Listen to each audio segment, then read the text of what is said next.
Katawa kecil kebenar. Itu non. Mungsuhmu iki. Lah pripun? Rene. Akadik Bekila sawarene apa? Mumet ta. Piye ora? Katawa ya lah tu. Sagabak kecil sawarene. Gong, goleki kakangmu lho. Masa kakangku kan kowe? Ora iki anake Semar Buangan biyen. Rene to? Agak gede.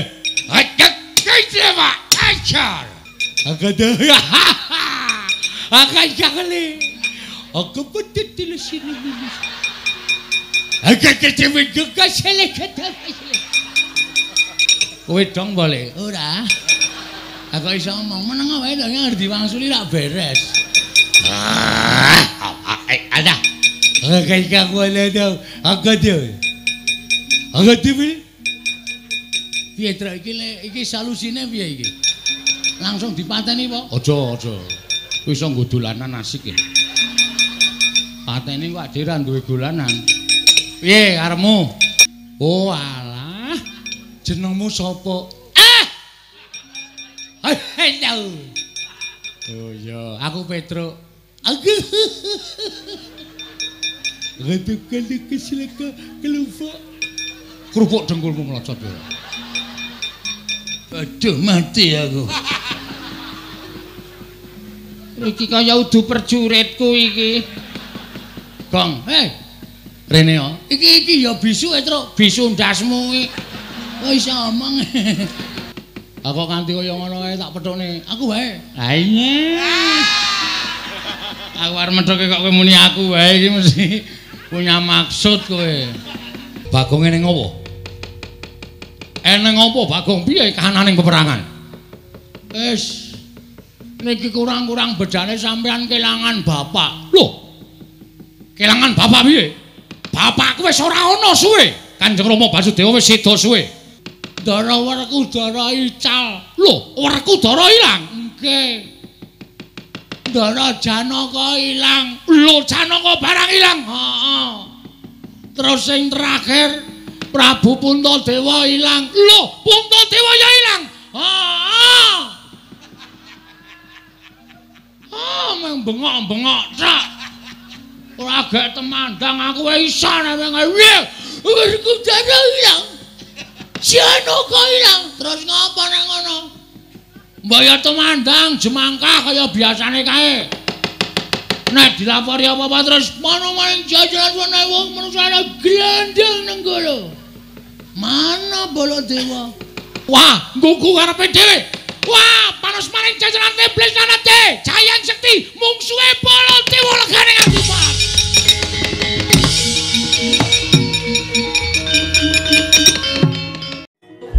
Al-Fatihah tujuh Kiseno Nugroho.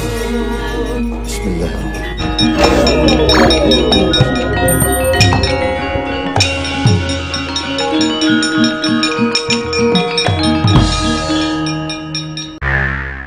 Wong-wong sing angkara murka, wong-wong sing tumindake candala budine angkara. Niku mawon panjaluk kula. Oh, nek ngono cetha cekak gampange kowe ora gelem sowan negara Ngastina. Yen to Durna lan kabeh Sentara Ngastina isih mapan negara Ngastina. Manut sampeyan lingarani. Apa kelakon kowe tak ruda paripeksa? Penemban, sampeyan iku pendhita lho, aja sok ngruda paripeksa karo sak sesamaning urip. Mengke ndak ora prayoga. Ora sandhasake ngono tanpa guna. Ora gelem sowan negara Ngastina. Ora mung kowe sing tak katutke dosane, ning kalangkah jempel tak bumi angus legane atiku.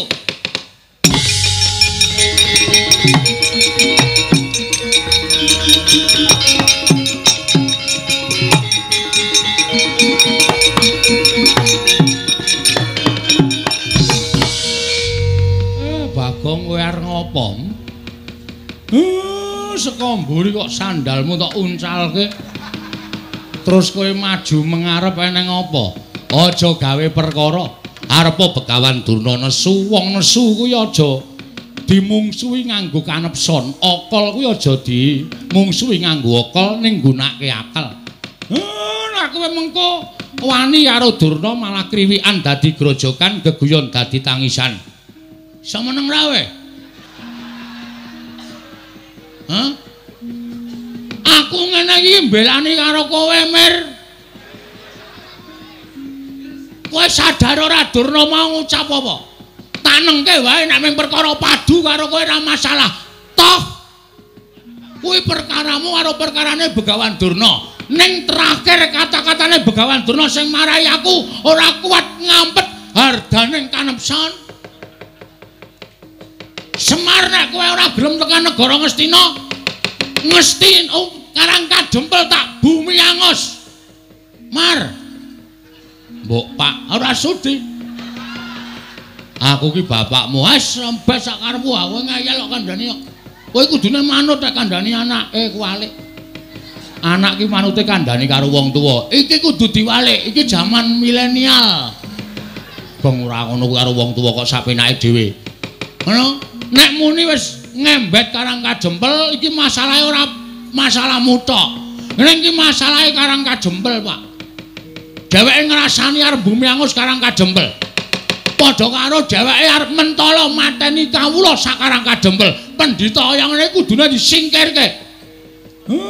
Apa? Kok iki domonge kok aku ki arep ngandani karo kowe. Ora usah sok ngandani, kowe iki meng SD aku insinyur kok. Nyepelekke ora sakaremu. Nek ana apa-apa tanggungan dhewe, tak tanggung dhewe, ora usah dadak kowe melu-melu iki perkaraku. Nemban, lho iki Bagong. Arep apa? Lho, ora basa karo aku. Ora basa iki mung kari kelakuanmu. Nek kelakuanmu apik, kowe tak basani. Nek kelakuanmu elek, ora sudi aku mbasani kowe. Arep kowe wujude Brahmana kaya ngono, ketemu putih, serbanmu putih, ning mek kanggo ngobak-obak kan katentremaning jagat, nggo ngopo aku basa karo kowe? Ora iki tenanan iki. Yen ngono kowe arep belani karo bapakmu, mesti iki bapakku kowe. Iki, sirah iku padake. Kurang ajar ora. Iki bapakku kowe padake. Bapakku iki sing paling tak tresnani. Yen ngono kowe arep wangi karo bapakmu, mesti tae wangi. Yen ngono kowe wani karo Begawan Durna, biyen wani, saiki wani. Ucapmu kuwi lho, Mbah sing kudu ditata. Sampeyan rene arep ngopo? Boyong bapakmu. Nek boyong ya perkarane karo Semar wae. Semar, nek kowe ora gelem tak boyong, kowe tak ruda paripeksa. Cukup. Kowe nyumbari wong Karang Kadempel. Karang Kadempel tak bumi angus. Lah iki masalahe nang kene iki. Iki ngembet kawula sak Karang Kadempel. Nek kowe arep bumi angus Karang Kadempel, mungsuhe ora karo Semar. Ning iki ketua pemuda Karang Kadempel. Ling lantik dek kapan ora mangkat kok. Oh iya, Pak. Ketua pemuda. Mula sapa sing arep ngobak-obak katentremaning Karang Kadempel? Aku sing ora trima. Nek kowe arep meksa karo Semar, Semar dipeksa, monggo. Nek kowe muni tak bumi angus Karang Kadempel, aku sing ora trima. Lho, nek ngono kowe wani karo Begawan Durna sing tak wedeni apamu? Gondok bleguduk suwaru kempol Semarante, hawala. Derajate Durna kok diwanani karo Bagong. Ngendi papane wong neter katidayan? Gong, hati-hati lho, Gong. Dipikir sik engko nek dadi geger sapa sing arep ngewangi karo kowe. Ngendi papane wong Bantayuda? Iki. Blabar waja kentheng kawat. Ayo dijajal. Durna apa Bagong sing tekane pati? Lho nek ngono kowe wani karo Begawan Durna, wani metu njaba. Ayo kowe karo aku. Apa sapa sing tekane pati? Metu njaba lan tututi Begawan Durna.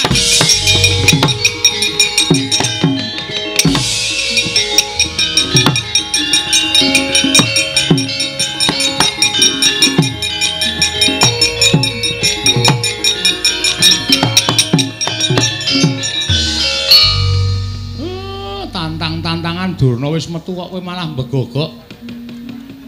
Ora Bagong lah kok kowe iki nantang Begawan Durna. Durnane wis metu kok kowe isih nang kene. Aku lho mung nantang tok e. Lho, lah sing temandang sapa? Ya mbuh. Caitan to kae senengane. Masalah to sing arep temandang sapa? Truk. Kowe iki ra luwih gagah saka aku to? Heeh.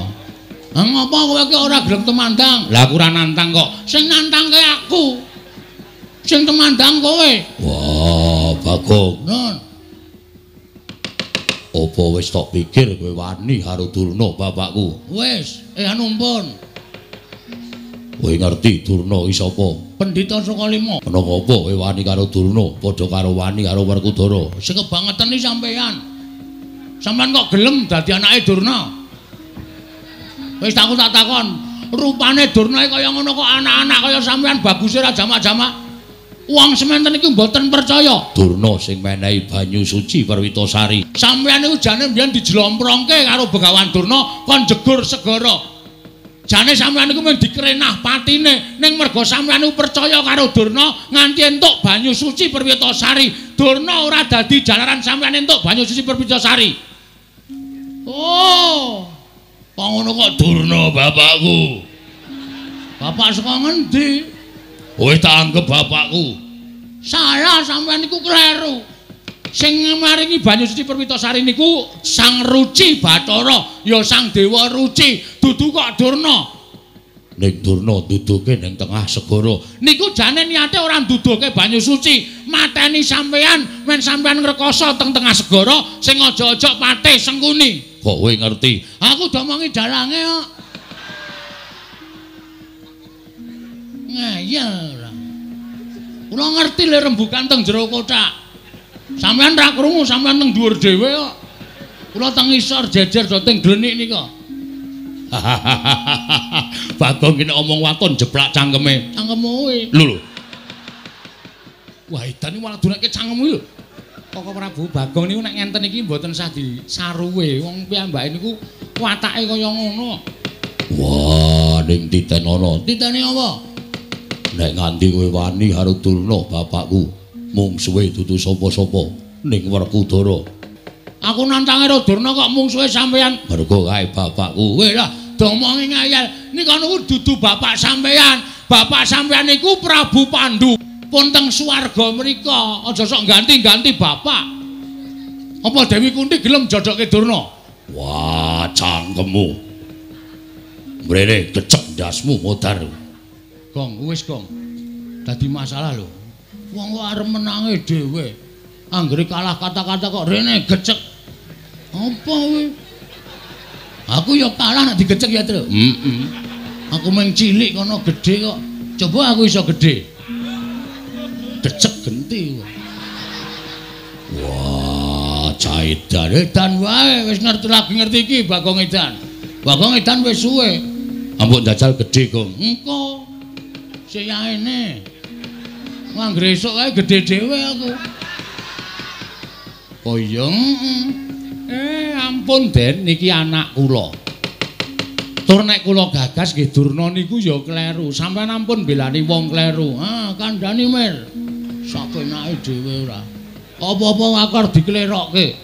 Nek mboyong Semar, mboyong ora apa-apa. Ning nek sampean minangka dadi putra bumi Karangkadempel, lahir teng Karangkadempel, nek ana wong ngrasani Karangkadempel tak bumi angus, sapa sing ora merkitik? Niki bumi wutah getih kowe arep dienggo macem-macem. Werkudara, apa? Tak pikir-pikir bener Bagong. Yen kowe mbelani Durna tegese kowe kleru. Arep kuwi gurumu. Ning Durna pancen luput ngene ngucapake. Nggone bakal gawe bumi angus Karangkadempel. Sapa sing ora merkitik yen to dilairake ning Karangkadempel, urip ning Karangkadempel, seger ngombe banyu Karangkadempel, wareg mangan wulu wetu Karangkadempel. Kok bumi kelairane arep di bumi angus karo wong liya kuwi tegese wong sing ora merkitik atine, ora lara atine, tegese ora tresna karo bumi kelairane. Wah, rungokke kowe. Oh, apa-apa kok Durna bapakku arep tak belani. Mbok Ndara Janaka wae ra ngendika apa-apa kok. Padahal Ndara Janaka diparingi pusaka karo Durna pirang-pirang. Nggih to, Den? Iya. Sampeyan diparingi ali-ali ampal nggih to? Iya. Ora nesu kok kono mung entuk banyu suci Perwitasari wae. Sapa wani Durna tak idak? Kanjur arep gleleng. Mbok didak njajal. Aku didak Semar nesu ya, Pak ya. Mbuh. Lho. Wis iki ora ana sing komplot babar blas iki. Aku ki jenan tenan, Truk. Ya ora apa-apa ya. Kowe marahi kok rumangsan. Den, napa sing dikandhake anak kula niku bener. Napa sing dikandhake anak kula niku landesan bebener. Mula sampeyan ampun nganti pisan-pisan sampeyan nyalahke Bagong. Bagong niku mbelani bapakne, mbelani bumi kelahirane. Nek enten napa-napa Bagong ya melu ngrasake nek Karang Kadempel nganti di bumi angus tenan karo Durna. Napa sampeyan ora mesakake kawula sak Karang Kadempel? Napa sampeyan mboten prihatin nimurpi Karang Kadempel diosak asik karo Begawan Durna? Werkudara. Nggih. Apa sing dikandhakake dening Kyai Semar mau bener? Lah, kandhani ngeyel. Apa sing dikandhakake karo Kakang Semar mau bener? Mula aja tok belani karo Durna. Wah, yo. Ya piye? Ya wis, aku manut. Ning janji ana sing njotosi Durna bapakku aja takon dosa, tetep dadi mungsuhe Werkudara. Piye kok? Sapa sing jotosi Durna dadi mungsuhe Werkudara? Nglimpe to. Durna bingkem, heeh. Seret nang nggon sepi cucuki pukul besi sirahe. Endi-endi arep ketekan Durna kok mesti geger, endi-endi arep ketekan Durna kok mesti kisruh. Rumangsaku ora. Lah kae piye Begawan Durna wis metu ning jaba? Sapa sing arep nandingi? Rawe rantas malang-malang tak putunge, Pak. Wen bawa hati-hati.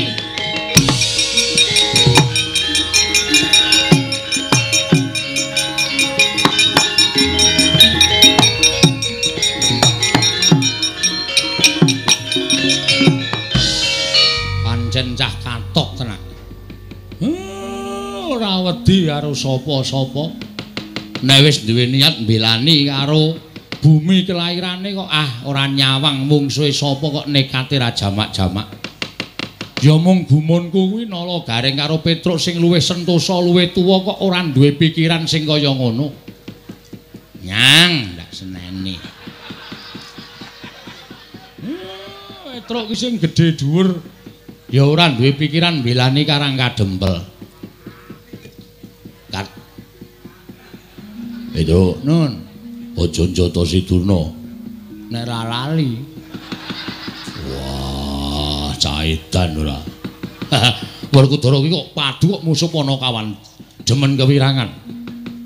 Yayaji menawi ngaten samangke menawi sampun dipun aturaken Kyai Nayantaka sampun ndara dasih tegesipun kados pundi Koko Prabu.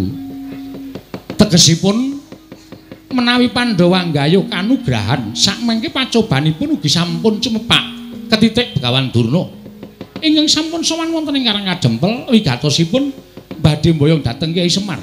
Monggo menawi Kyai Semar sakmangke tedhak dhateng negari Ngastina tan wurunga menawa paduka supe dhateng watak wantu ning Kurawa ingkang namung badhe damel geger kawontenan negari utawi kawontenanipun Kyai Semar Badranaya. Inggih Koko Prabu menawi ngaten lajeng paringipun Werkudara. Nggih.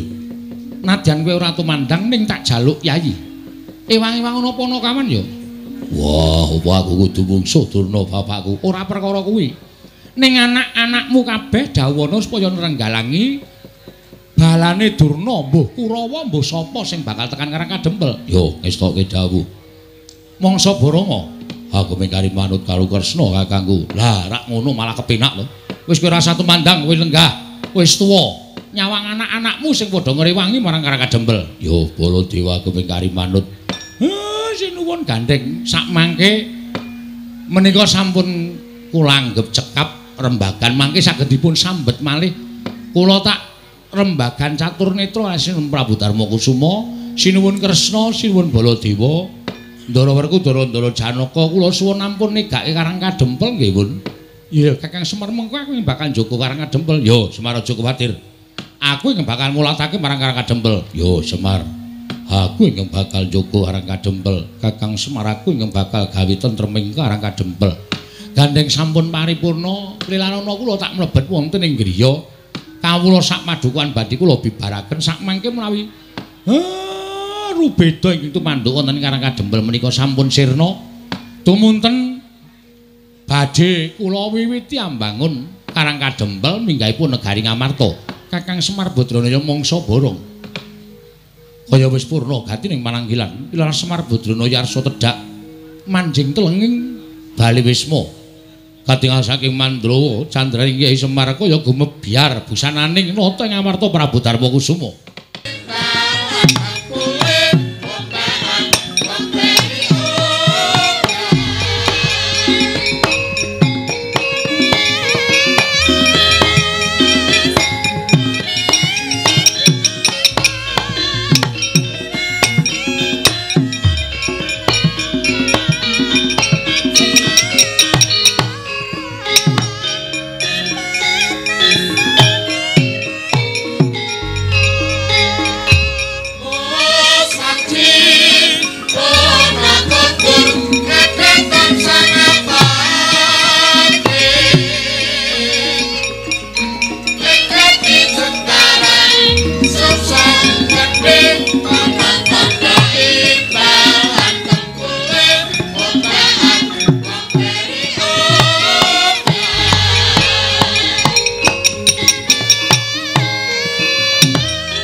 Manjing telenging kadempel nalika semanten nata Mandura Prabu Baladéwa Raden Arya Werkudara ngawis sangganing para putra Pandhawa pating bleber pating Caka Trita mludakaning ratan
Sang Rakyana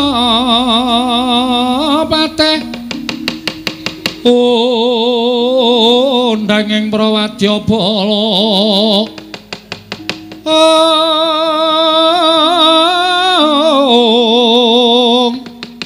Pok sur tambur miyang suling pepandhen dalutak miwa bandera kandha mawarna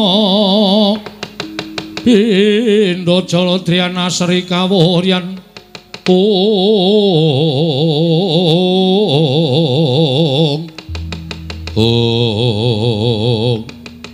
Koko Prabu ingkang putra ngrayipun Setyaki kula Cemadung dawuh Koko Prabu ingkang putra pun Gatotkaca Cemadung dawuh Wanadyan putra pun Antarja Cemadung dawuh Pakde ana dawuh apa Bapak eneng dawuh apa kok ngawe sangganing para putra-putra kabeh. Setyaki wonten timbalan ing dawuh. Gatotkaca wonten timbalan, Antarja wonten timbalan ing dawuh. Antasena piye Pakde? Wektu dina iki pancen aku kawan bapakmu ngumpulake sangganing para putra sabab ngerti dhewe yen para Pandhawa sawetara wektu mapan ana ing Karang Kadempel. wigatine nedya mbangun negara Ngamarta ya Karang Kadempel. Durung nganti kelakon nggone miwiti ambangun babak anglayoni jujul anusuli. Wonten pitados menapa Kanjeng Koko Prabu Setyaki wonten timbalan. Rawuhing Begawan Durna ingkang bakal mboyong Semar Badranaya pokoke ora tak jlentrehke ingkang kanthi cetha. Wase pendak-pendak Kurawa ingkang dipandhigani dening Begawan Durna apa dening Pati Sengkuni. Yen to tekan ngendi papan mesti bakal gawe geger, mesti bakal gawe kisruh. Mriki. Mula dina iki mau Begawan Durna padu karo Bagong. Monggo tak wis padake Bagong wis melayu rikat bakal methukke prajurit sing digawa dening Begawan Durna.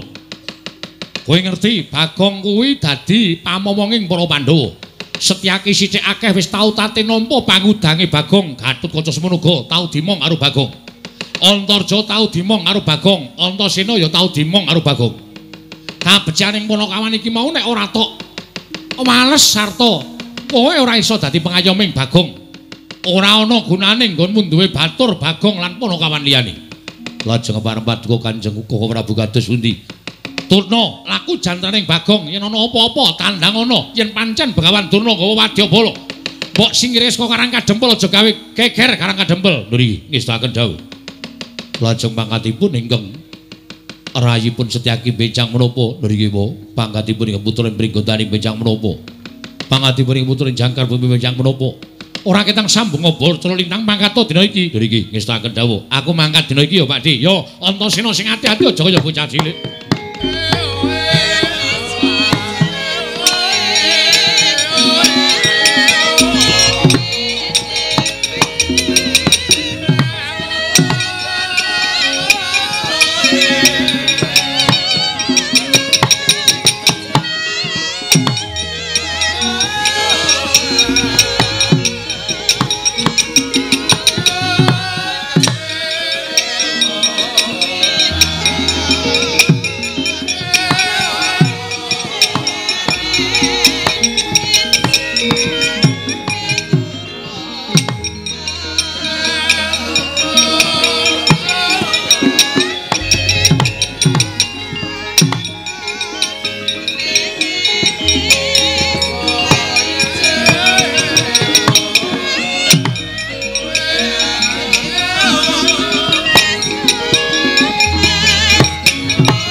Durnaena panalingan remajaring ratri pinenggak jangganira kapisanan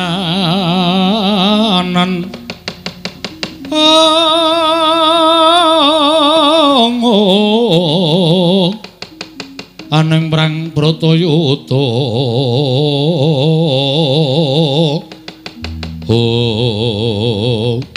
Gandheng blekuduk soal gimbal Semarante hawala syukur ger syukur anakku murid anakku siswa Nalindring Pageralun Prabu Jayeng Sekti nggih kula penemban wonten menapa dene Paduka Ngawi dhateng putra pun Jayeng Sekti ngene ya kowe tak kandhani kowe ngerti dhewe to Bapak gurumu aku diutus dening anak Prabu Duryudana supaya mboyong marang Semar Badranaya.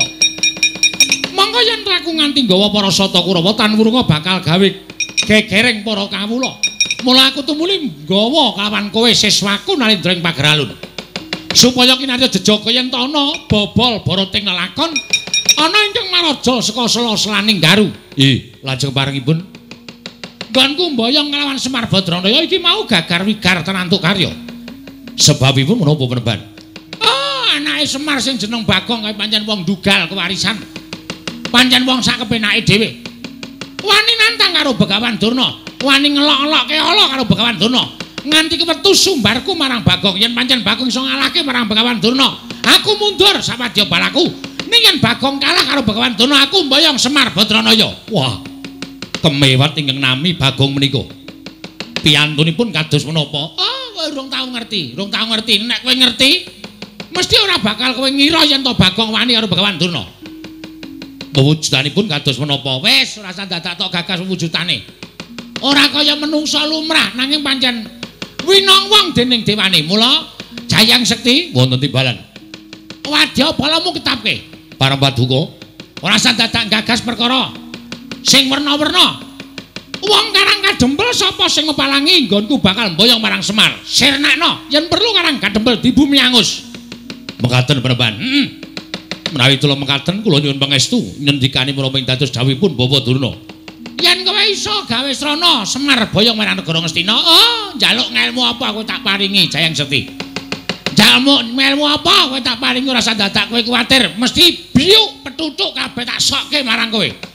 Matur sembah nuwun tanpa pepindhan. Menawi mekaten kelirana dinten sak mangke kula benajeng kalian tiang-tiang Karang Kadempel. Ning sing ati-ati. Merga iki mau wong-wong Amarta wis mapan ning Karang Kadempel. Klebu Nata Ndarawati lan Nata Ngamarta uga wis mapan ning Karang Kadempel. Mula sing prayitna ngati-ati. Aja gegabah karo wong Karang Kadempel, janji kalah. Oh, aja takon dosa aku ora sudi nampa murid karo kowe. Nyuwun pangestu. Sing ati-ati aja kaya bocah cilik. Jayang Sekti.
Keparanggul mungguh ngayuda bawatnya bentar kebabaknya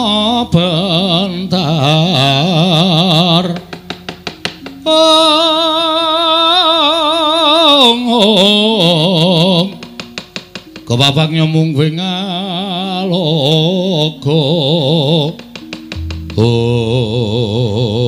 walah kaget aku.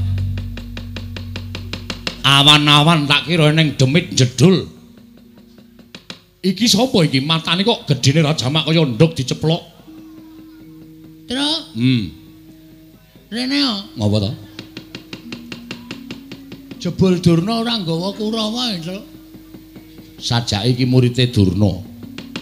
Durna ya ora mung kok nggawa Kurawa, nek ora nggawa Kurawa mesti nggawa murite. Wah, lah kok iki kok awake keker kaya ngene. Ha terus? Piye iki sapa sing arep mungsuh iki?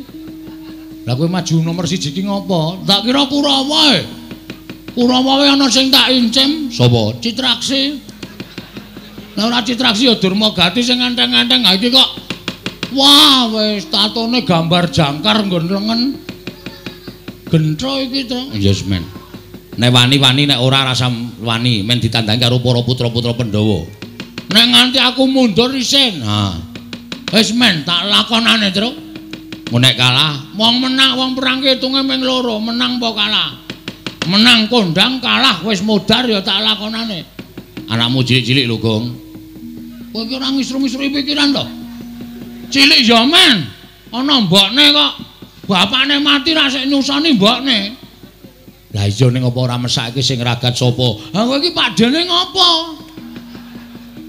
Nek aku mati kok ndek tanggungan gula wentheh anakku. Nek kowe mati aku ndek tanggungan gula wentheh anakmu. Ngono kuwi tegese gotong royong antarane anake Semar malah. Wis tenang ora usah wedi, ora usah mikir tak lakonane.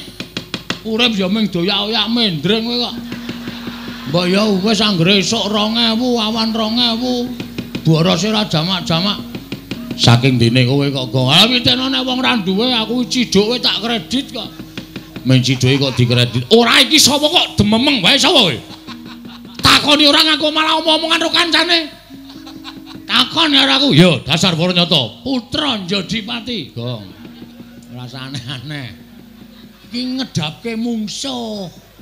Ngedonke mungsuh iki ngene iki. Putra Njodipati arep Antasena. Ndara Antasena ana nek nganti konangan malah kowe diajar Ndara Antasena. Eneng apa? Ya eneng. Antarja. Antarja ya ana. Gatotkaca ya eneng. Aku dudu putra Njodipati. Lho. Iki molak-malik iki piye? Senopati Ndarawati, Ndara Sencaki ya ana. Alah sing ora ana sapa? Aku putra Madukara. Wah nek anak Madukara iki pirang-pirang. Ndara Abimanyu ora ana. Oke, tak ngaku lho. Satria ing Tanjung Anom Raden Abimanyu. Wah. Abimanyu. Aku wis tau ngerti nadyan liwat gambar. Abimanyu iki dapure ora kaya kowe. Aduh, ya wis ganti. Jeneng kok gonta-ganti ora, Ndeng, aku bature. Aku Bagong. Iki sing kandhake Begawan Durna mau. Durna muni piye? Jarene nggone bakal mboyong karo Semar Badranaya di wangsuli karo anake Semar sing ragil jenenge Bagong. Wah, kowe to Bagong. Dasar kewarata. Piye gleleng ora? Iki Bagong. Sing mburi sapa? Iki kakangku, Petruk. Kakangku meneh cilik jenenge Gareng. Telu kuwi ra iso disangga enteng. Kowe sapa? Aku keseting Sang Prabu Jayeng Sekti saka ing Pagralun. Lho, Jayeng Sekti iki sapa meneh, Truk? Mbah. Mesti seswane Durna kuwi. Heeh, mestine. Kowe anak buahe Jayeng Sekti. Yo, dasar Waranyata. Jenengmu sapa? Sumbang Surajigja. Wah, cah pelit lho. Cah pelit piye? Sumbang Surajigja ora nyumbang ora apa-apa. Duapure Bagong ora. Areng apa kowe? Goleki sing jeneng Bagong sing nantang karo Begawan Durna. Kowe mepalangi Begawan Durna ngene mboyong karo Semar Badranaya. Apa wis kandel kulitmu wis 100 balungmu? Ya urung, aku urung atos. Balungku urung kandel kulitmu. Sing penting wong gelut ki hitungane mung wani kok, Mas. Aku wani, kowe wani, rampung ngono rasa dadak ngetes 100 balungku apa kulit-kulitku rasah kesuwen. Kowe wani, aku wani. Lho, kowe wani karo aku. Sing tak wedeni apamu? Minggir to, minggir to. Ya. Mundak kedupak aku. Oh iya. Wes aku wis pencak medeni lho. Wani, sing tak wedeni apamu? Ora minggat suara aku. Kramasi epek-epek. Sik, aku esuk mau wis kramas. Lho, tegese kramasi epek-epek iki tak kramasi sirahmu, tak nggo gateng sirahmu. Weh lah, penyakit ke Sumbang Surajigja. Ora ngerti kridane Bagong. Rung tau apa kridane Bagong. Bagong ki sapa? Aku ki anak Semar. Semar ki sapa? Semar ki dewa Ngejawantah. Kae Sang Hyang Ismanta. Ismaya, Ismaya. Ismanta apa Ismaya? Ismaya. Ismanta itu tukang cukur ya, Truk? Heeh. Ismaya. Heeh, Ismaya kae kakangne Bathara Guru. Semar ki menehi aku Aji Jaya Kawijayan tinatah mendhat Jinala Menter.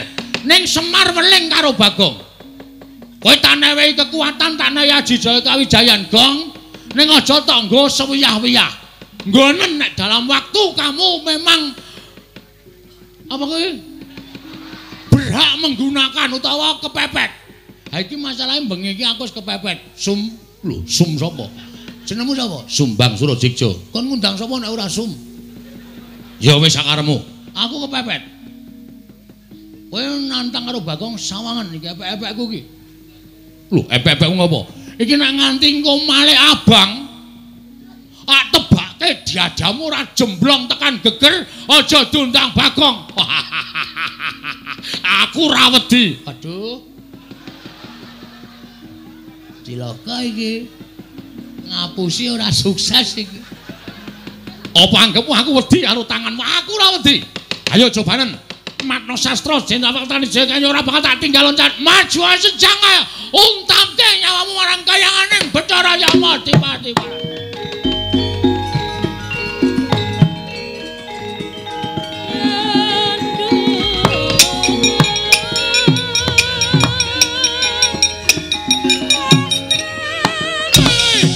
Biar kowe.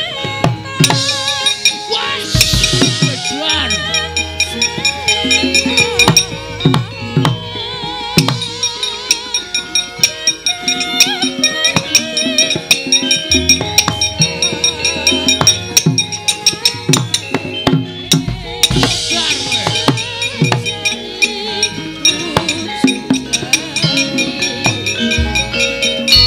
Wis gong, aja dipisah. Ora usah sok gaya ta, kuwi sengit. Kowe iki wis diajar, kowe iki nendang sikile cupet kok nendang diantem bola-bali saka kono ndasmi suarane mak klothak ngono lho. Aku kuwatir nek kowe gagar otak. Ora aja dipisah kok, ora usah aleman. Iki ana nderek Sencaki. Sapa? Ndoro Sencaki. Ana apa wonge? Ana. Piye Bagong? Menjoto ronggon. Menjoto ronggon niki pun mlentrong loro niki. Diantil karo anak buah Durna jenenge Sumbang Sura Jiksa. Niki lho tak tandangane. Mbok ngono. Ora mung do wedangan wae. Kene nyambut gawe piyai-piyai do lenggan. Mangkat. Yo Bagong. Ah ngono. Serang. Yo.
sapa iki?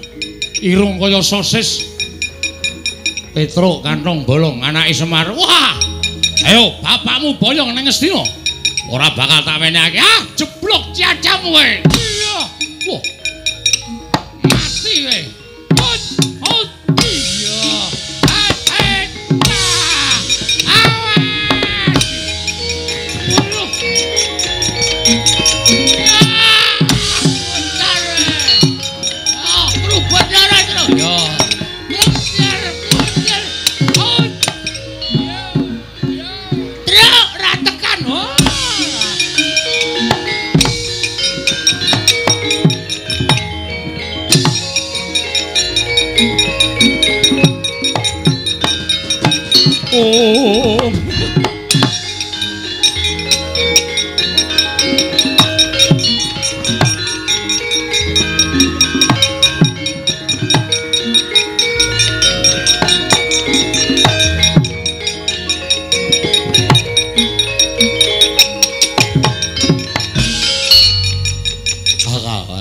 Kenapa kaya agak jaga lah pasal itu kan?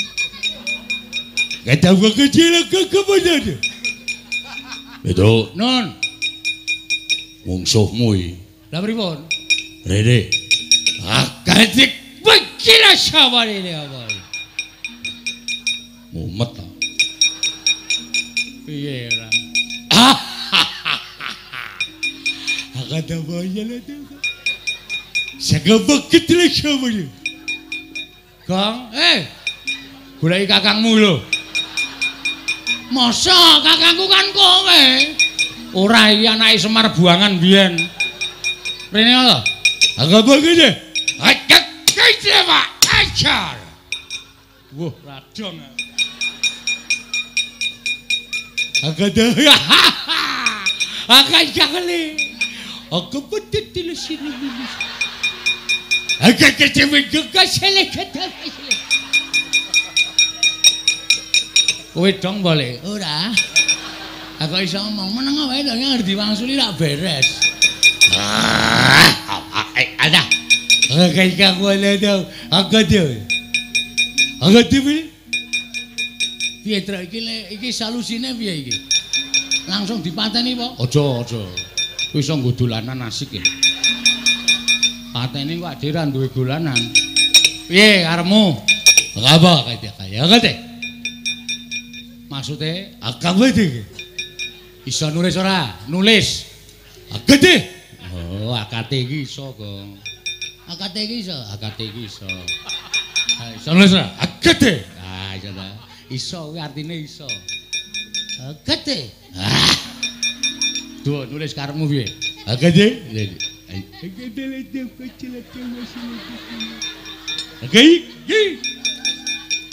Oh alah, jenengmu sapa?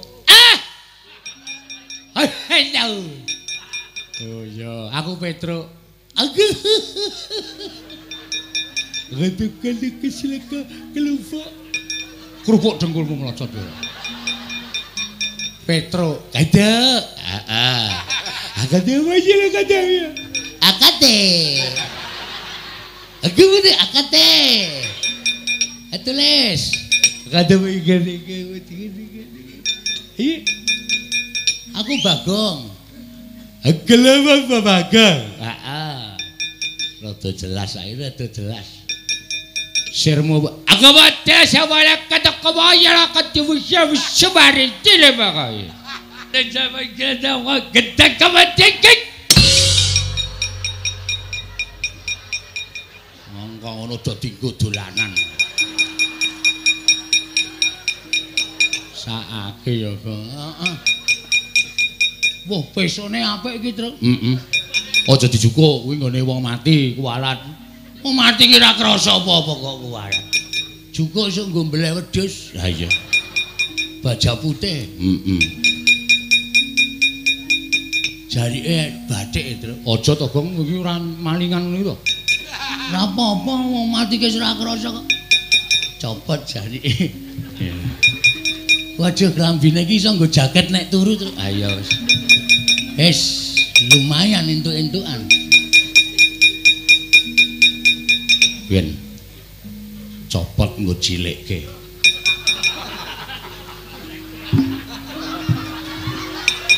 Lumayan mereke GT Men. Ayo.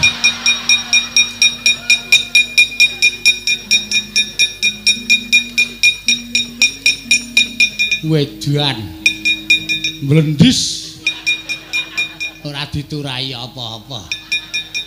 Oh, jan bocah-bocahane do. Wah, ketreki banget ne. Awitene aku mengentuk kuwi kok. Ki wangune ratune nggawa mbako. Apa? Kuwi mutah kuwi. Oh. Tak jukuke Mas Ro dilinting. Gah. Kena disumet cepete ra jamak-jamak. Brongo cangkemmu mesti. Ayo sapa sing arep ganggu karo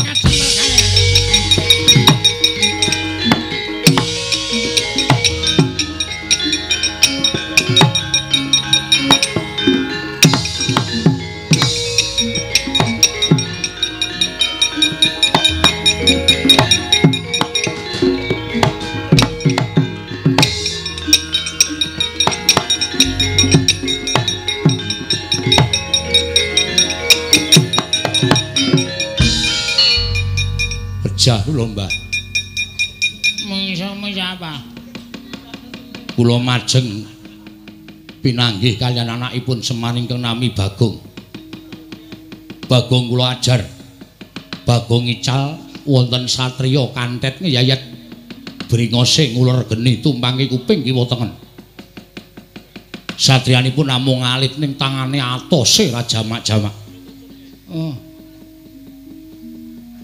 Wonge cilik. Nggih. Nganggo gelung. Leres. Tangane kenceng, cilik ning kenceng to? Nggih. Kuwi nek ora kleru Raden Sentyaki. Lho.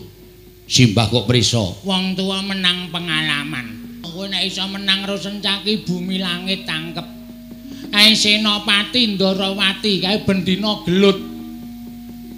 Saben dinane nek ra gelut ki awake meriang. Sentyaki menika. Sentyaki kuwi domongi kok. Wis kana mulih kana. Nggih. Ketemu anak bojo syukuran. Lho. Syukuran gendurenan kowe ora modar mungsuh Sentyaki. Bejo kowe ora modar Sentyaki iki paling ora mungsuhe iki tugel. Boyoke putung tangane stimpal baune. Kuwi diremuk karo Sentyaki. Kowe mulih wutuh ki bejo. Kana. Ngabari tangga teparo gendurenan kowe ora modal. Nggih. Tasakuran. Oh nggih, ngestaken dawuh. Sentyaki. Sentyaki aja pisan-pisan sesuk meneh nek nang wayangan ketemu Sentyaki aja gelem dilakokke. Oh nggih. Engko ndak sesuk nek wayangane kowe mati kowe ora metu meneh. Oh nggih, ngestaken dawuh. Wah. Mungsuhmu sapa? Anakipun Semar naminipun Petruk. Arep batur mbok gedibal ping 17. Nek nganti kowe iso menang mbok aku meguru karo kowe. Tiyangipun tandangipun sak pinake dhewe. Kula dibut loro karo anake Semar sing matane gedhene ra jamak-jamak. Kuwi Bagong, wong loro kuwi pancen wis kompak. Nek gareng kowe ora pati ya, nek wong loro kuwi jan wis kaya tumbuhe entuk tutup. Inggih, Mbah. Ana mundur. Inggih. Aduh mati aku. Iki kaya udu perjuritku iki. Gong, rene yo. Iki ya bisu Truk, bisu ndasmu iki. Kok iso omong.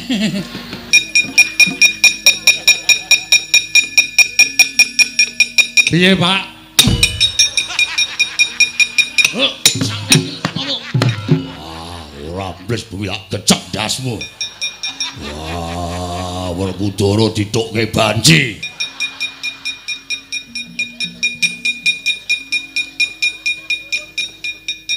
Cuk.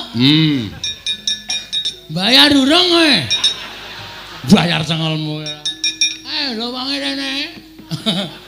Piye yo? Tono wae yo, wong ngreget-ngregeti ora. Lah kok nganti kaya ngono wae tak pethone. Aku wae. Ha iya. Aku arep methoke kok kowe muni aku wae iki mesti punya maksud kowe. Mana? Mbane ra entuk sasaran terus. Nekat tenan. Aja lu Gong ora ngelek-elek ora.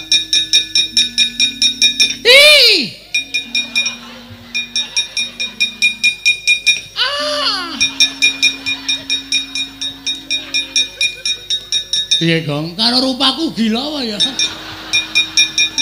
Tak petuk iki mah merem ngono. Akae sing digoleki ya wong bagus-bagus kok iki rupane kaya ngono kok. Kasandana ning kene wae engko tak. Ya ampun iki ngopo iki jenggote banget ngopo iki. Ya men dingu kok ora entuk dipatang griseni ya ampun. Ah, mbok irunge ra ngene iki to, Mas. Ayo, arti ae. Wah, kurat. Modar ora. Petruk ki ya senengane ora. Gareng ki mripate ora makcleng ning ndas ora. Ah, marai maksiat ngene iki.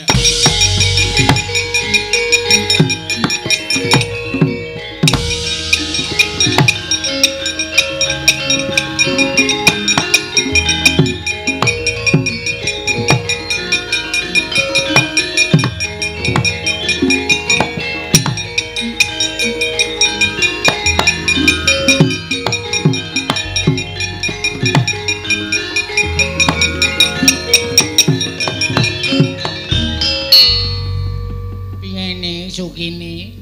Mbah. Kok sajake kagel. Mbah. Sinuwun kados pundi kawontenan menika sinuwun kula sumangga.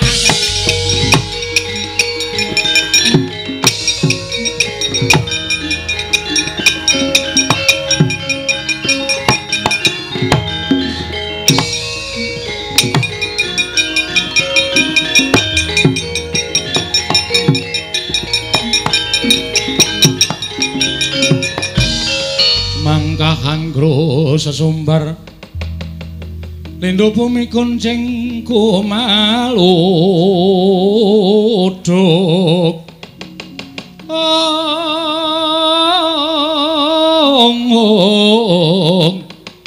kumaluduk guntur ketup lumembak penyu kang kumambang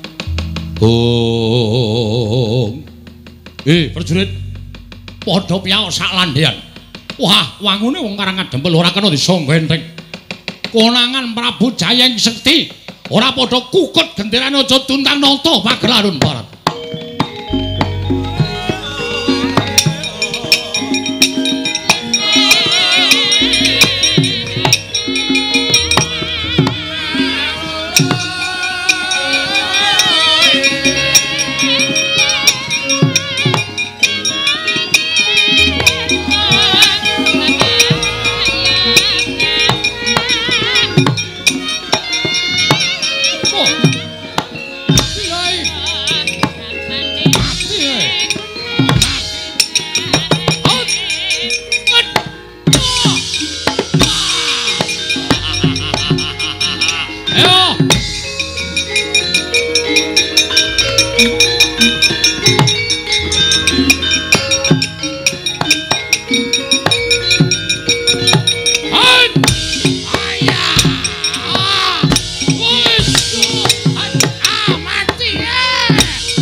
Wonten dawuh Den.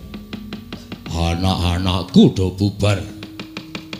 Gatotkaca ndelik nang Mega Nurja ambles bumi Setyaki mlayu golek papan pendelikan. Eneng apa? Sing maju murite Begawan Durna. Jenenge kula mboten ngerti.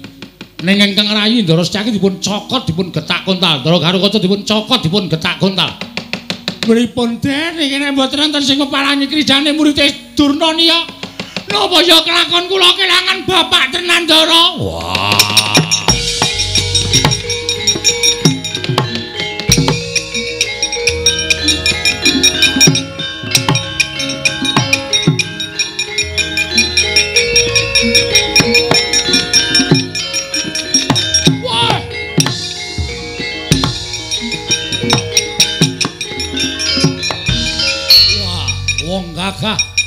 Werkudara. Sapa siswaning Begawan Dara? Prabu Jayeng Sekti. Ayo, meneke Semar apa? Ora bakal tak wenehake. Wah, lakon kene Pancaka. Waduh. Untung mati aku.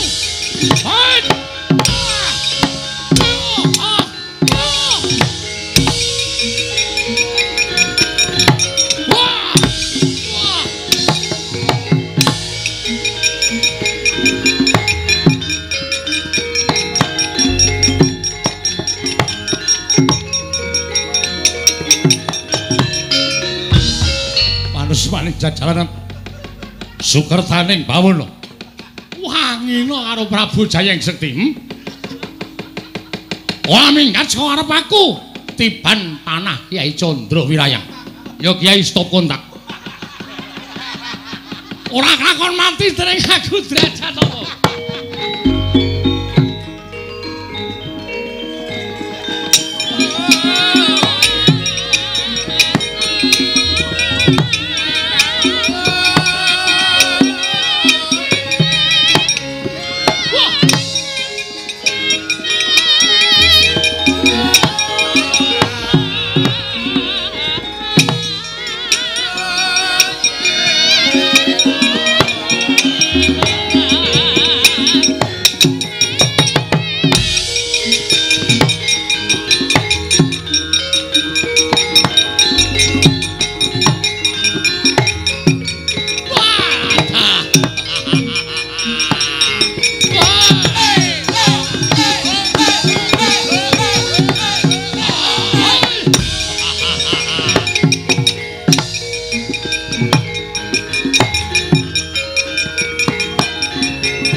Digdaya sasat ora ana sing ngimbangi marang kadidayaning Raden Werkudara nanging kena pusakaku Kyai Candra Wirayang. Ora nggletak apa dianggep aku ora iso ngalahke karo kowe? Ayo, ora bakal bisa nglawate prajurit lemboke Pakun cara jeneng Antiwal para Pandhawa.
Petruk melayu-melayu eneng apa?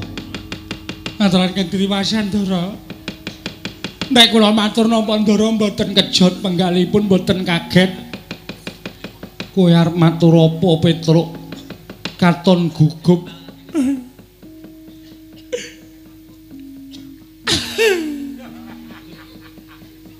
Ngopo kok dadak nangis? Mboten mentala kula ajeng matur. Nalika semanten para putra Pandhawa sami kenjang kapracondang mergi mengsahipun muridipun Begawan Durna nami Prabu Jayeng Sekti. Dadi cokoti. Monggo ranggo lombok ya. Dadi cokoti do ndelik.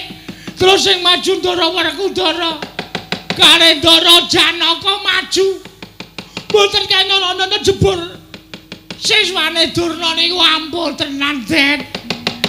Kula sawang saka katebian Ndara karo Werkudara Ndara Janaka dilepasi pusaka. Saniki mboten ngerti tembuti papan gunungipun tasih sugih napa sampun seda, Ndara.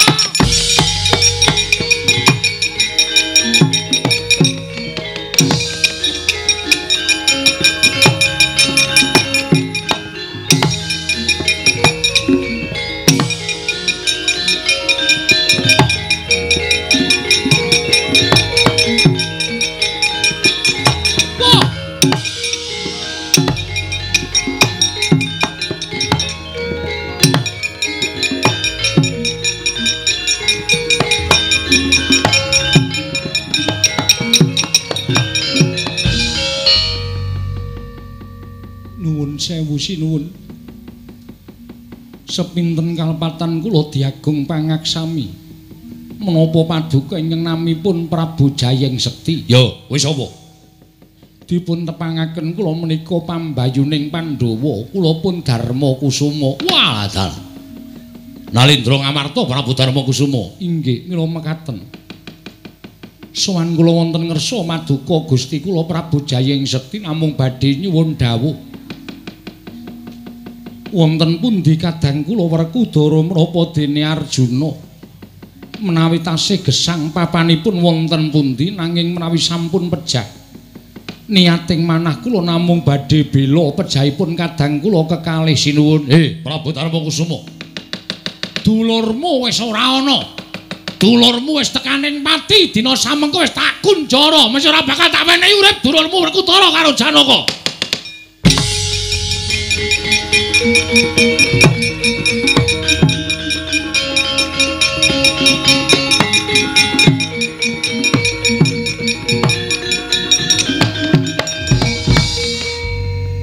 Gusti kula sesemban kula ngaturaken panuwun ingkang tanpa pepindhan dene paduka ingkang sampun saged nyuwargakaken dhateng Arjuna menapa dene Werkudara. Mbok menawi sampun pinesti dhateng purbaning Wang Mahanasa sampun cekap semanten tulisipun kadang kula kekalih anggenipun gesang wonten ing Malam Padang. Malah sak mangke sampun ngantos kadang kula kewala ingkang dipun sampurnakaken. Mugia keparenging galih kula badhe nderek nyuwun tulung dhateng paduka sinuwun Prabu Jayeng Sekti keparenga amurba masesa dhateng gesang kula.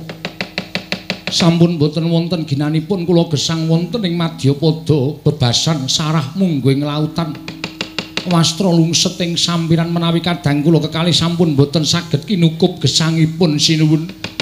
Kula nyuwun dipun sampurnakaken. Wah, candhak pakunjaran papanmu Puntadewa. Wah.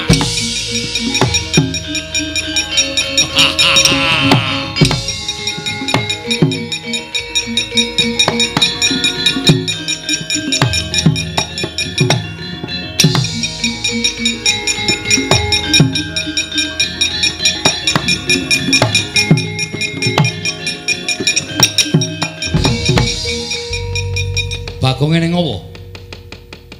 Eneng apa Bagong piye kahananing peperangan? Wis niki kurang-kurang bedane sampean kelangan bapak. Loh. Kelangan bapak piye? Bapakku wis ora ana suwe. Kanjeng Rama Basudewa wis seda suwe. Wah, wis. Pahit iki. Sampeyan paham mboten maksud kula, sampeyan mboten kelangan bapak sampeyan. Ning kelangan bapak kula.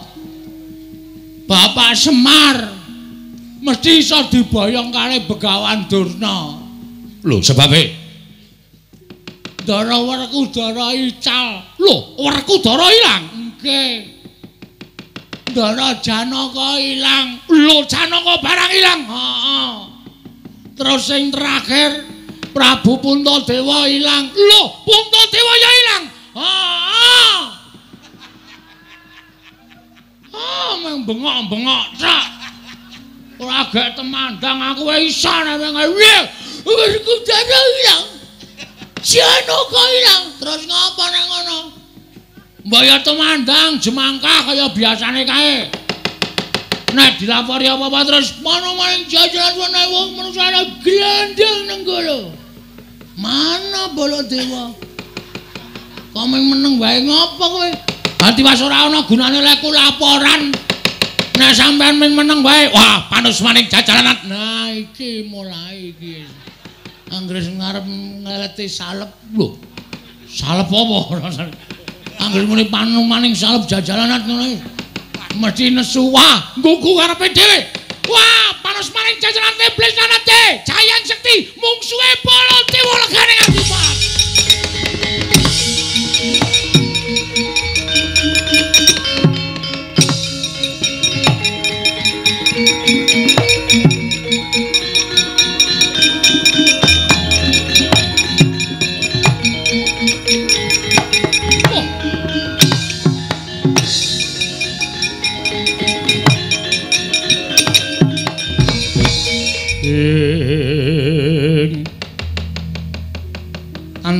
pamoring sukma sinukmaya winaya wing ngasepi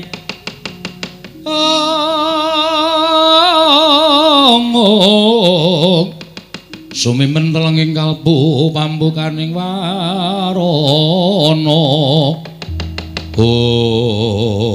wah Ratu Mandura Prabu Baladewa ora pangling aku wis tau ngerti kondange yen duka mesti nggilani tandange ya ora bakal kowe tak mor marang para Pandhawa nanging bakal tak gawe wirang keclorong Kyai Candra Winayang ora salin wujud dadi wujuding macan aja tuntang nata Prabu Jayeng Sekti Palat.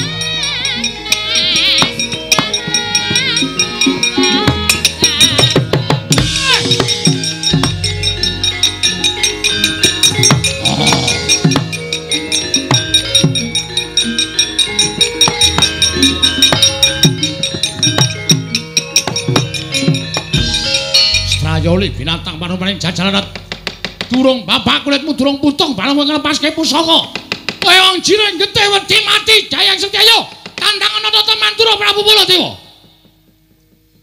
kirung sadar apa ya kok iso Den Petro ngopo kowe nang kene kaya aja palangi aku Petro mikir tandangane ngerti tenan iki kula sing weruh mbrebes mili lho Den nek dadi sampean wujud kaya ngaten. Petro apa nangis mikira? Mikira Petro. Lho. Lentuk nandi Petro kok entuk macan sirkus. Macan sirkus dengkulmu mlocot ora. Sampai iki. Bagong apa Bagong? Lho, kok iso ngomong? Iki nganu batuk dikarciske dengkulmu ora. Ada macan bisa bicara ngono. Macan bisa bicara ora mundur kene rajong kowe isa wae ndak wonge krungu masa didol wae yo hus didol jengkulmu ora larang lho iki larang iki bendara e ana wis kaya ngene nggo abrak apa malah ngentek-enteke wedhus engko ya ora kaya mikir Petro nang ngopo Nun sewu Den, Mang nun sewu, panjenengan rak saged ningali suku panjenengan piyambak to. Mang tingali suku panjenengan. Lho, sikilmu. Nggih mang tingali. Kok iki sikile sapa, Petro? Petro iki sikile sapa? Nun ngapunten, sampeyan wujud macan sak menika ndara. Aduh mati aku itu.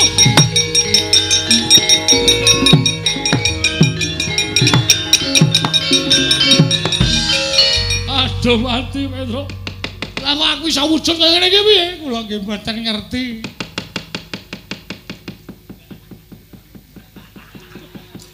Kula nggih ora ngerti. Aku tadi iso wujud kaya ngene iki piye, Petro? Kula nggih mboten ngerti. Aduh, wah edan tenan. Masa macan nek ngentut muni ya, Tru? Ayo muni kok ya. Wah, aku anu buntute munggah dadi ketok kaya kentrang jengkulmu. Omongane kok sekono. Pun matur bapak mawon. Bapakmu nanti aku njaluk tulung kok wujude kaya ngene piye? Nggih, monggo.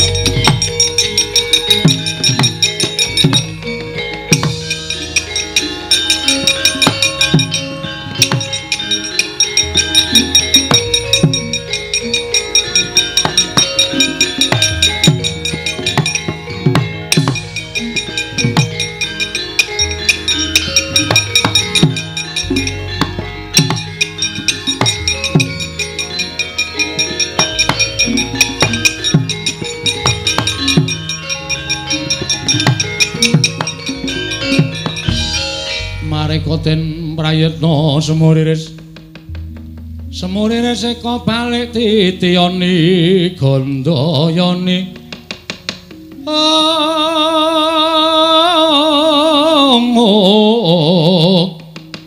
Trisa Purnama sasi gilaran ing tengah latar. Petruk iki sapa?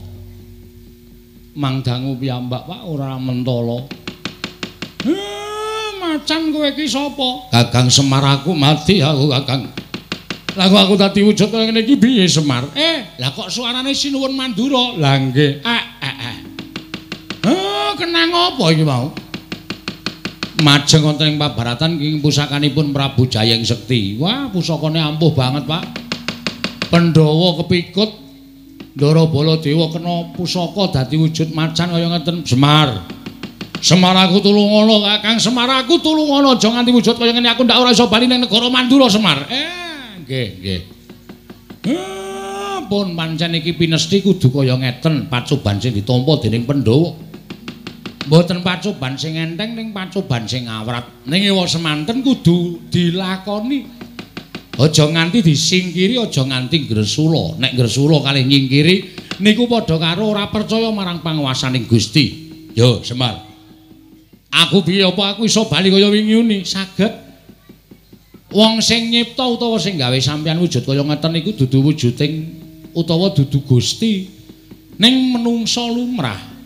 Mula nadyan wujud kaya ngapa sampeyan iso disranani iso disarati. Sarate-sarane piye? Ndara kula Pandhawa ical, Ndara Puntadewa, Ndara Werkudara, Ndara Janaka. Ya. Mang goleki. Mang bundeli emek omongane Semar.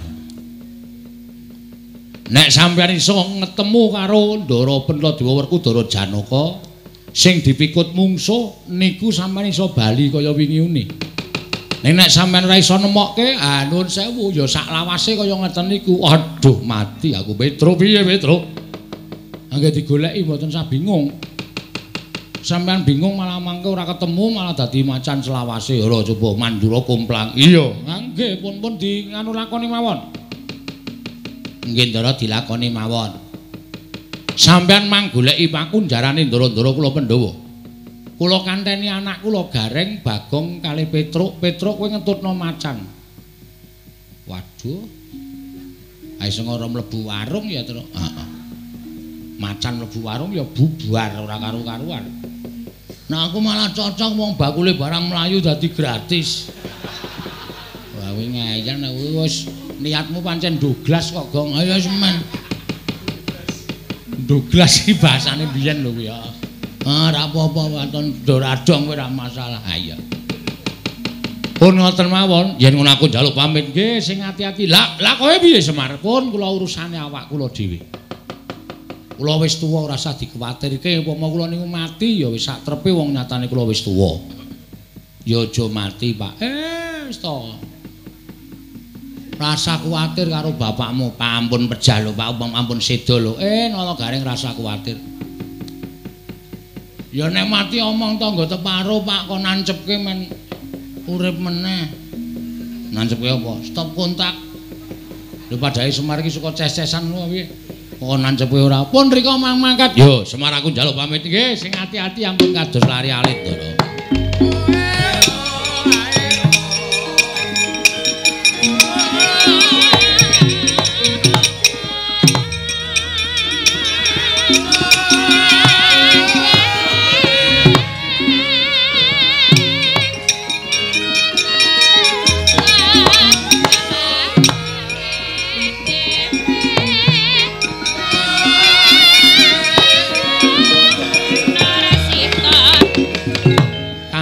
Semar Badranaya sigra mendhet sumping lombok abang dan banting wonten ing Bantala. Eling-eling Lara Semar dewonge Jawantah sak ciptane dadi sak sedyane ana. Dupi sumping lombok abang binanting wonten ing Bantala. Ana wujud Semar sami kalian Semar ingkang saestu datan Henggang Sarikma.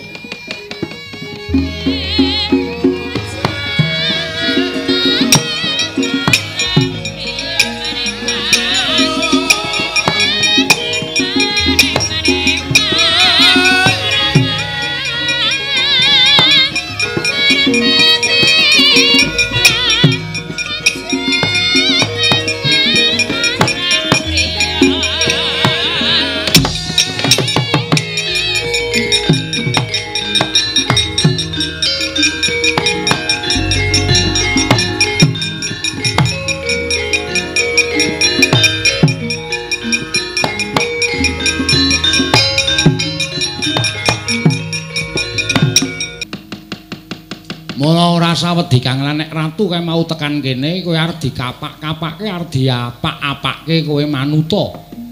Kowe arep diboyong nendi kowe manuta. Aja pati-pati kowe bali wujud lomba abang nek durung tekan papan sing disedya dening ratu mau.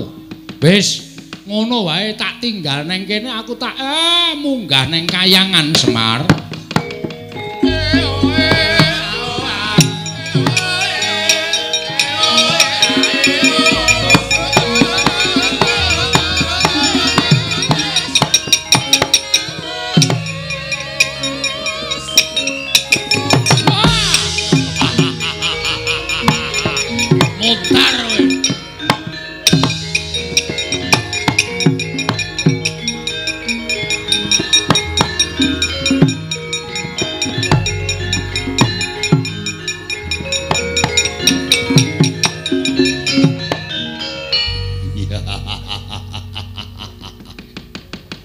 Wong digdaya ngakuwa kowe titis dewa.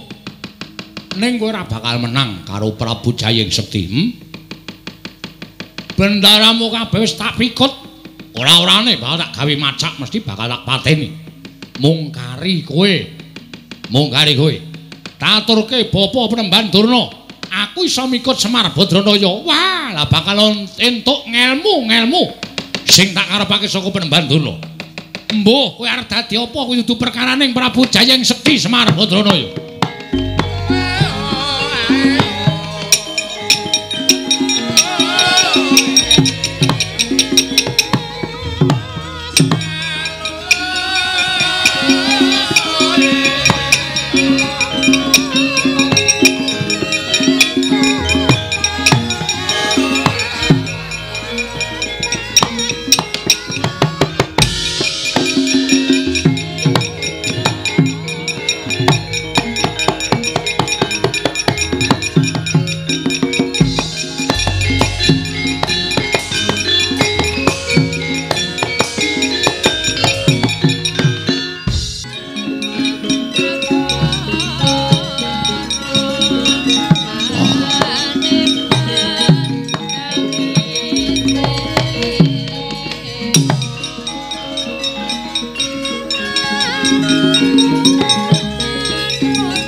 Samarikaten prayitna semuriris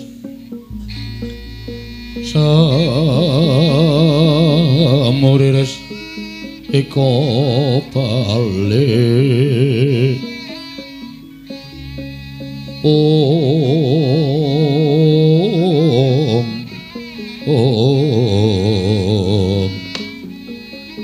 Om Mastu Nama Sidam Sekaring Bawana Langgeng Ismaya Suwan tanpa tinimbalan ana ngarsa ulun ana parigawe apa Semar nuwun pangapunten Bu Kulun malah kraos aneh panjenengan paring pangandikan ana parigawe apa Semar panjenengan menika nuwun sewu sampun malika mobah musik ing titah nadyan manahipun para titah kemawon panjenengan priksa. Lah kok malah sampeyan ndangu kalian kula wonten paridamel menapa? Semar. Kula wonten dawuh. Ya yen pancen kaya mengkono, ulun bakal nyocokake apa ingkang dadi sedya kita jumbuh lawan atinira punapi mboya. Nggih, monggo Bu Kulun. Kita sowan ning ngarsa ulun, sayekti mung kepengin mutah kelawan panjenengan ulun. Nggone para Pandhawa bakal ambangun negara Ngamarta ya karang kadempel dina samengko pikantuk pacobaning Jawata. Wujuding Nalindra ingkang dibiya Surasekti kalintang jayaning merak nganti para Pandhawa kapikut dening mungsuh. Ya apa ora Semar? Nggih. Sabanjur apa kang dadi niat kita mung kepengin mutah kelawan para dewa. Utamane kelawan panjenengan ulun. Kita ora nrimakake dene pacoban ing tumanduk marang para Pandhawa mau sayekti abot Semar sumurupa gegayuhaning Pandhawa nggone bakal mbangun karang kadempel apa dene negara Ngamarta kuwi sayekti pakaryan ingkang gedhe sabab gawe tentreming kawula sarta gawe bungahing para kawula urip ing sarwa kepenak kuwi panjangkaning para Pandhawa mula ora jeneng aneh lamun pacobane ya kudu sak traju, sak bobot kelawan apa ingkang didami-damake dening Pandhawa. Nanging kita aja kuwatir. Saking pacoban, sayekti ora bakal ngliwati marang kabisaning ingkang nampa pacoban, ya kuwi para Pandhawa.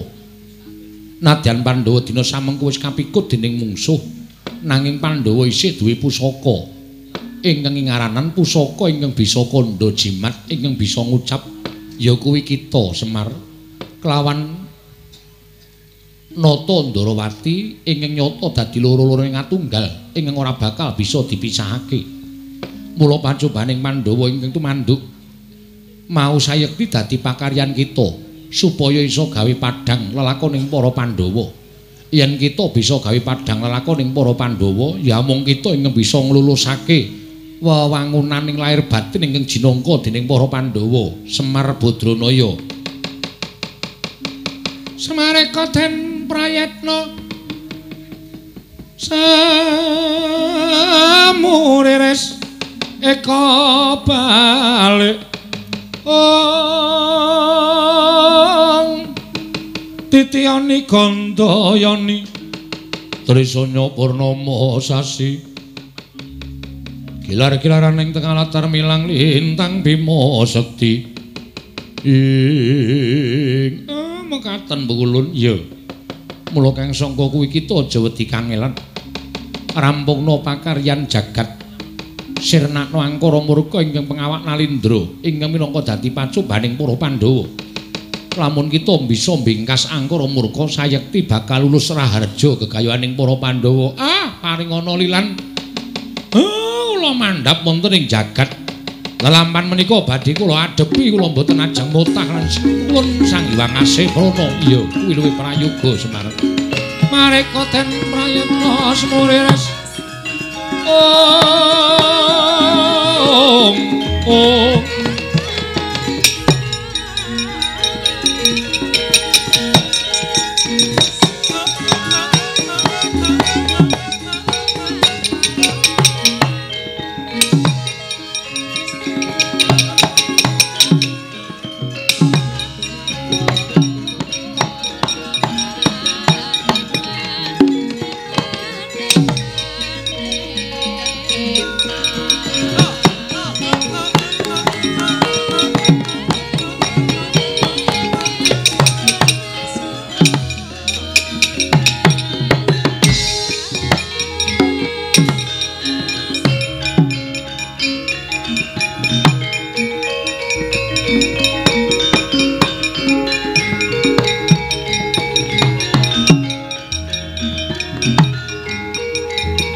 nalika den prayitna semurire seko balik Titiyani Gandayani Trisanya Purnama sasi niki sinuwun Ndarawati ya Kakang Semar aku ingkang tansah tutun tindak ing Kakang Nayantaka ning alam antara sowan Iwang Pikulun asih prana inggih Iwang Pikulun padha wenang namung badhe nanjihaken lampahan ingkang dumados wonten ing jagat jebul Iwang Pikulun padha wenang masrahaken perkawis menika dhateng Semar kaliyan Sinuwun Ndarawati jer sampeyan kalih kula minangka dadi pengampinging para Pandhawa pengapiting para Pandhawa mula napa sing digayuh dening para Pandhawa niku dadi tanggung jawabe Semar kalih Sinuwun Kresna sak banjure iki Kakang Semar awi dipadosi teng pundi dunungipun momongan kula para Pandhawa Ndara iya ayo Kakang Semar tak derekake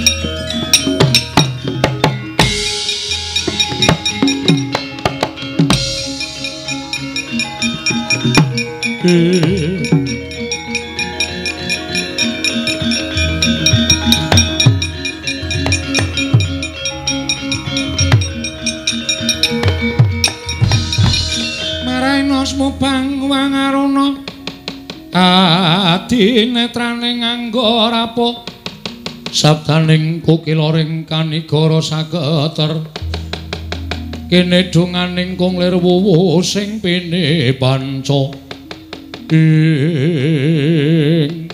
datan mira sampeng Kyai Nayantaka Wiwahnata Ndarawati nena gandaka sampeng mapan wonten ing pakunjaran ingkang kaenta wujuding gajah mapan wonten ing telenging wana Krendayana nggih sanggya para Pandhawa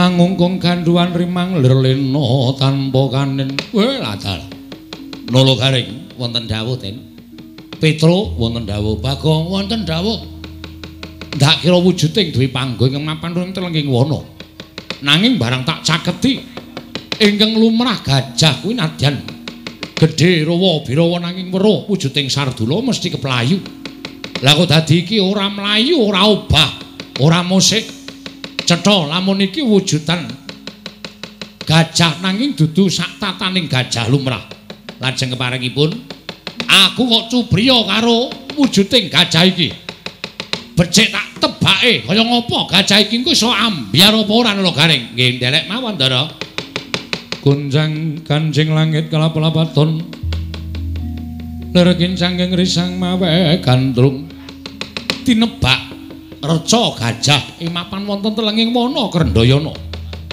temah rompal kaprapal ambyar kasulayah wujuding gajah ilang wujuding gajah nenggih sanggya para Pandhawa nadyan Sardula ing kadosan saking nata Mandura wenteh bali kaya wingi uni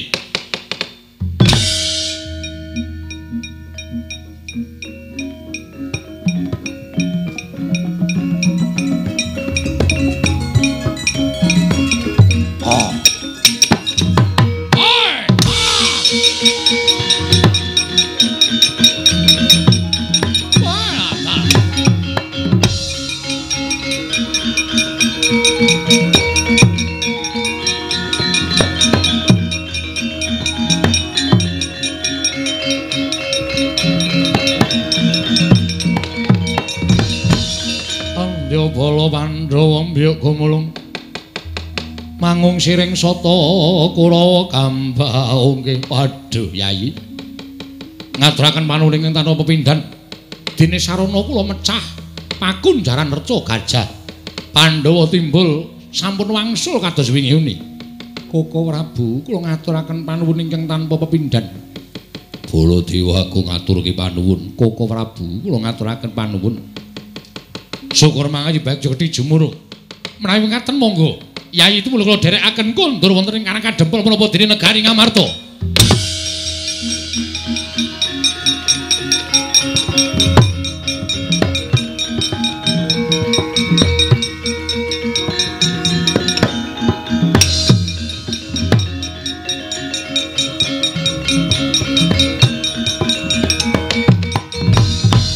Lho, iki Yayi Ndarawati, Koko Prabu kasinggihan. Lho, kae Semar Badranaya. Nggih kula ingkang ngabdipun Semar. Weh, Bapak terus. Oh iya. Sehat, isih sehat, Gong. Bapak isih sehat, Gong. Wah, malah getun aku. Bapak sehat kok getun. Wah, ya aku ki ndek pengarep-arep bapak ki andum warisan ngono lho. Warisan-warisan dengkulmu mlocot ora.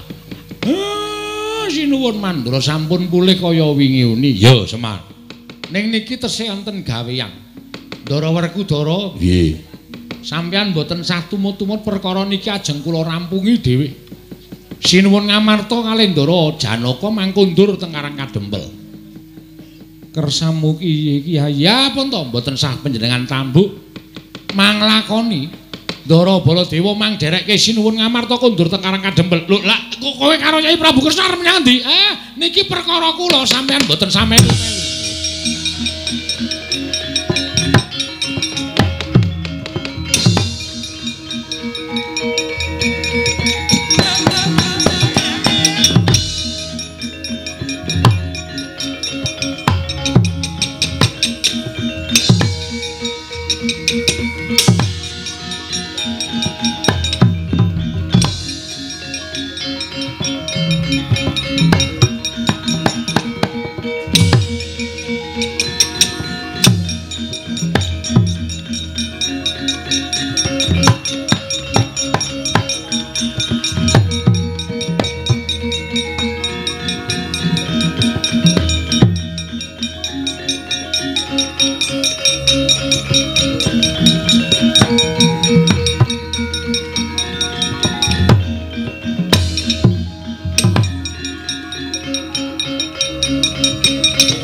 Sesumbar lindho bumi gunjing kumaludhuk guntur ketep lole syukur jayeng sekti kowe bisa mboyong lan Semar.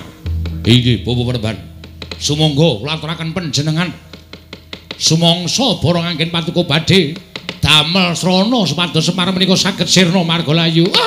Lole Semar kowe madhep rene Semar aja ngungkurke karo Begawan Durna.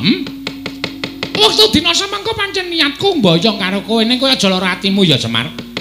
Ora duwe niat aku bakal mboyong kowe ning negara Ngastina.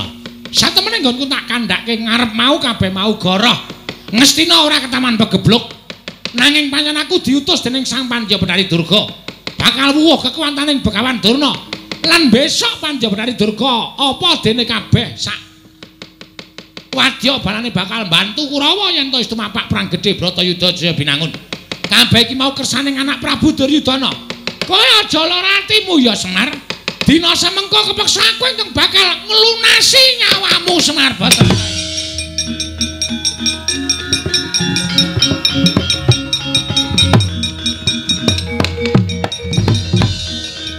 Nyandak Kyai Cundamanik murup sak obor bedore. Sang Begawan Durnarsa merjaya iki Lurah Semar Badranaya parandening mangke. Dupi tinujah mawi pusaka Kyai Cundamanik ical wujuding Kyai Nayantaka amung wujud sumping lomba abang kagiat kadra wekasan. Wah,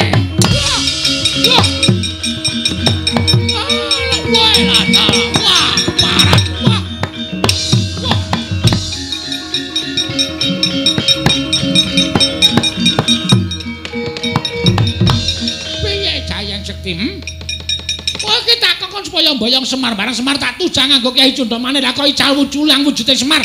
Mau wujud lomba abang kaya ngene iki anggap aku ki tukang pecel napa piye? Aku terus diani lombok ki anggap aku takon mulek ngono apa piye? Wah, keparat wong-wong Bedhawa.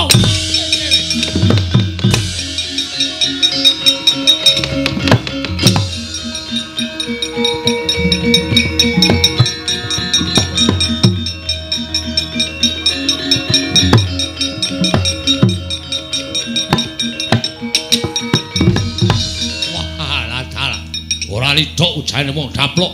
Wah, Semar kowe ngapusi karo aku. Ketok kowe isih mapan ana ning kapal wates Karang Kadempel. Slorong Kyai Candra Wirayang jeblok dadamu balat. Wah!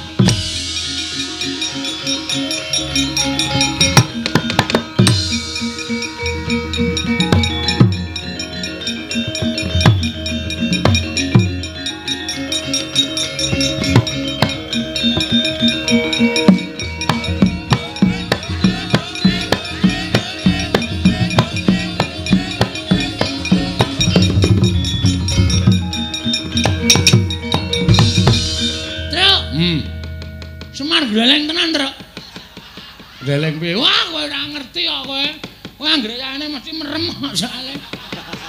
Wong arang yo kesel ngantuk kaya. Wah, wis ngene lho. Heeh. Iki pusaka iki ampuh banget kuwi. Pucuke kaya catut. Ha iya. Iki mesti sing duwe mesti buka bengkel. Ora kuwi. Sing duwe Sinuwun Prabu Jayeng Sekti sing ngalahke Ndara-ndara Pandhawa. Hah, pusaka iki mau maclora tenan. Semar tangane ngene lho. Ini terus obah tak gendung dandung tak gendung iki pusakane iki ya iso mak tak gendung dandung terus dicekel jantenan Semar iki gleleng pamer mulane brengose dikerok kowe iki nek ora ngrekasake bapakmu ngopo lho nek ora ngece bapakmu ngopo aku tak takon tak kerok nganggo silet-siletku dhewe. Aku dadi kowe protes ngopo? Ora kowe kok gleleng, Pak. Pusaka iki ampuh. Ngerti aku Ndara Werkudara Sirna Margalayu, Ndara Janaka wae Katriwandan. Kok meng kowe rekomen tak ndung tak gendung dandung. Kene tambahe, Pak. Arep nggo ngopo? Arep nggo dadani montor. Ora kaya drei to. Drei dengkulmu mlocot ora. Bagong semingkir. Semingkira. Sinuwun Ndarawati kon tindak kene. Sapa? Sinuwun Ndarawati. Sinuwun ngopo? Kan tindak mriko. Sing ngakon sapa? Bapak. Ayo wis. Wis malah nyemet rokok kene tak udute kene wis langsung. Wong edian dijaluk. Lenggari Petro minggat kowe iki kowe dapukmu apa e? Petro kok nyanuk ora. Lenggari iki. Iya. Eneng apa Semar? Kula aturi nyekseni. Panah niki ajeng kula banting. Panah kok beda karo panah liyane kula cekel kok ting kerjet. Kaya duwe nyawa niki mesti mboten panah sebaene.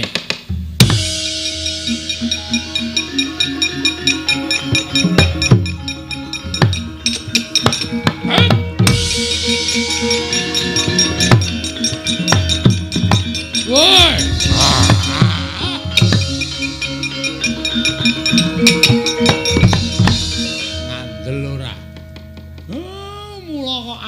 Kegila-gila. Ora pangling Bathara Kala iki. Ya, aku Kala Semar. Aku njaluk pangan wong Sukerta. Pandhawa 5 dadi panganku, entuk ora entuk tak tadah kala mangsa legane.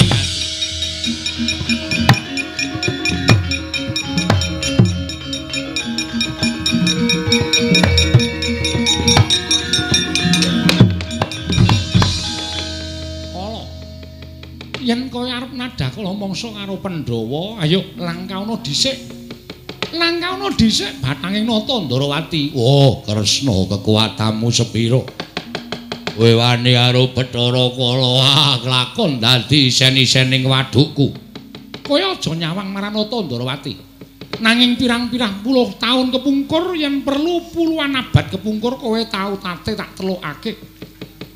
Nalika aku mbarang ana ing sawijining karang pradesan aku madeg dalang kowe kelingan ora kang aran Dalang Kandha Buwana iki panjakku Kyai Panjak Asem Sore kowe mbiyen ngoyak-oyak wong nganti wong mau njaluk pengayomaning Kyai Dalang Kandha Buwana kowe sumpah karo aku ora bakal ganggu wong Sukerta nalika tak waca tulising awakmu wis saka bebathuk nganti jempol sikil kowe isih kelingan ora yen ora isih kelingan apa perlu tak baleni Caraka balik wah matek aku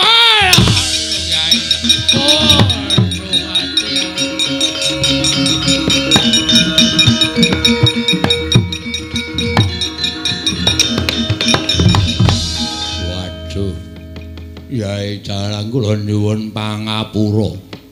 Aku njaluk pangapura.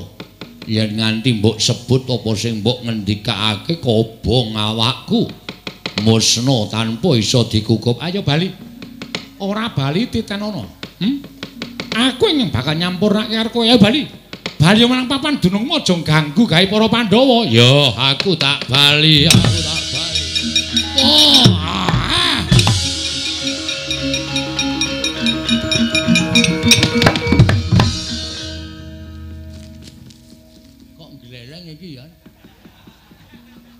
Semar ya ampuh Sinuwun Ndarawati ya peng-pengan. Bathara kala tak wacake koran Gus Caraka Bal. Heeh Caraka Bal niku macane napa niku? Ning awake Bathara kala kae kebak tulisan. Weh. Bathara kala niku sekolah ora.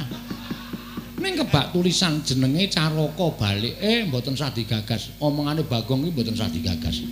Tinggal lunga mawon niku nek ngontun niku ndak melu cari muka caper kowe tak polo lho men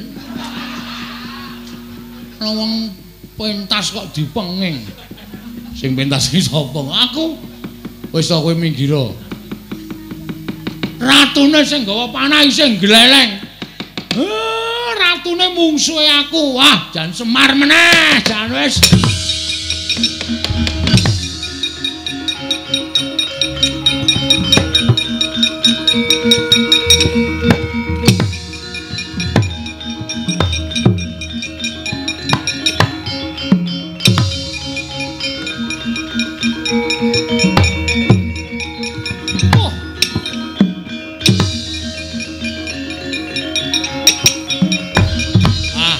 Iki Semar, ayo tak boyong tak aturake bapa guruku Begawan Durna.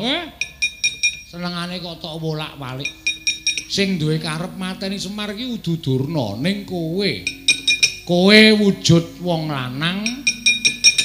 Terus etok-etok dadi murite Durna sing tok kon dawuh mateni Semar Durna, men dosane disangga Durna sing kepenak kowe, rak ngono to? Lho, aku ki lanang. Sing ngomong sapa? Apa aku ora pangling karo kowe?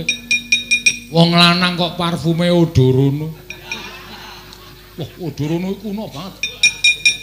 Wis ora metu kok disebut wong saiki ora ngerti Odorono. Ora ngerti Odorono ya Odo iki. Waduh. Mati aku.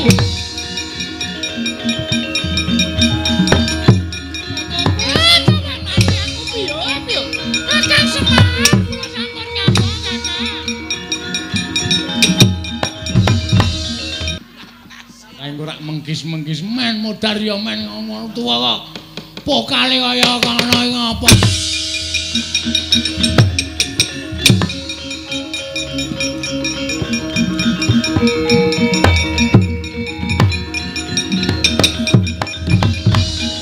Ayo bali ayo mulih inggih Kyai Semar kula tak wangsul ganggu gawe tanggap warsa kutha Ngawi aja takon dosa. Semar sing ora trima tak obong sak wadya balamu. Injih, kula wangsul. Ayo bali. Injih. Ayo bali. Injih. Wapun getak-getak kowe pamer, dumeh iso mabur pamer. Tur munggah-munggah ngono. Mboten Kyai Semar, mboten. Senengane kok ora bali awas kowe. Inggih. Piye, Pak? Suwek.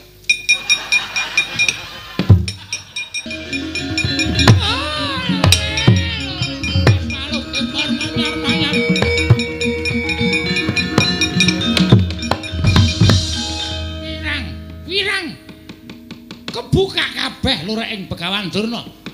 Ketok kabeh alaning Begawan Durna. Werkudara, Werkudara, aku bapakmu pancen ana, aku isin tenan Werkudara.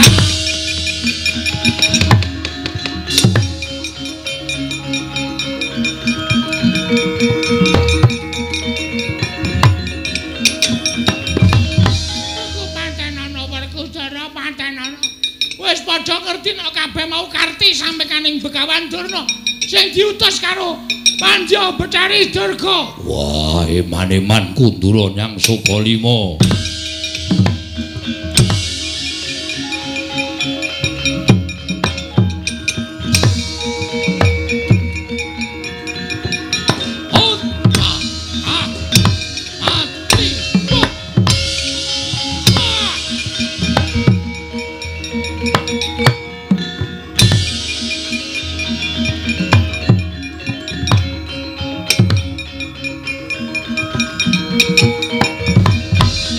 Arsa madangi jagat tumungup-mungup paneng sapucaking bukir marebak bangsu mirat keneng soroting surya meka lan gunung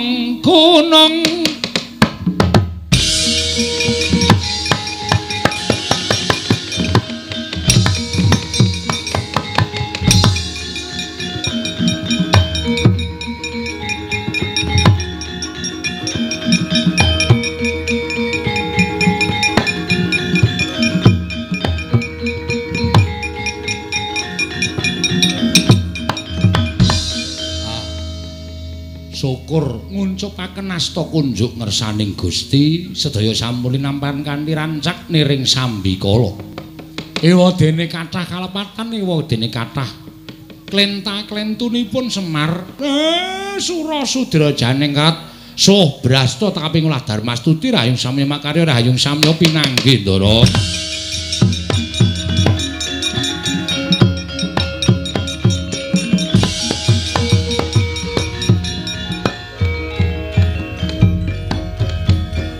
Wassalamualaikum warahmatullahi wabarakatuh.